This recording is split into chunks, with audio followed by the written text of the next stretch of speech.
আপনি দান করলেন, মাওলানা সাহেব বললেন নারায়ে তাকবীর, মারহাবা, আল্লাহু আকবার। জি না, অসম্ভব, চলবে না, এটা হুজুরের সুন্নাত। আর রাসূলের সুন্নাত হচ্ছে কেউ যদি হুজুরের হাতে দান করে তাহলে হুজুরকে বলতে হবে আল্লাহুম্মা সাল্লি আলাইহি আল্লাহুম্মা বারিক আলাইহি, এটা রাসূলের দেওয়া সুন্নাত। মুফাসসির সাহেব বলেন লা ইলাহা ইল্লাল্লাহ। মুফাসসির সাহেবের কি স্টাইল, বলতে বলতে মুফাসসির সাহেব একবার বলছেন কি তার ঢং, লা ইলাহা ইল্লাল্লাহ মুহাম্মাদুর রাসূলুল্লাহ। মুহাম্মদ রাসূলুল্লাহ তো জিকিরের সাথে লাগিয়ে দিচ্ছেন। মুফাসসির সাহেবের এটা জানা নাই যে জিকির হচ্ছে লা ইলাহা ইল্লাল্লাহ।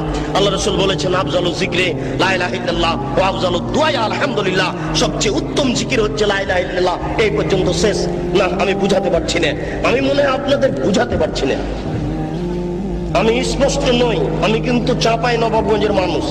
এই হিসেবে আমার ভাষা আপনার কাছে কিছুটা অস্পষ্ট থেকে যেতে পারে। আপনার দিকে লক্ষ্য করে আমি পূর্ণ বুঝাতে পারছি কিনা এতে আমি সন্দেহের মধ্যে রয়েছি। আমি যদি পূর্ণ বুঝাতে না পারি তাহলে আমি সফলতা অর্জন করতে পারছি না।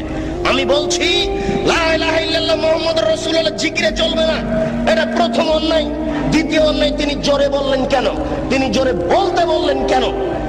আল্লাহ বলছেন চুপে বলো, নবী বলছেন চুপে বলো, আর মুফাসসির সাহেব বলছে জোরে বলো। এখন আপনারা কি করবেন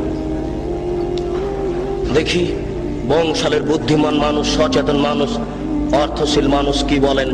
আল্লাহ বলছেন চুপে বলতে হবে, বাধ্য। আল্লাহর নবী বলছেন চুপে বলতে হবে, বাধ্য। হুজুর বলছেন আরো জোরে বলেন। আপনি কি করবেন?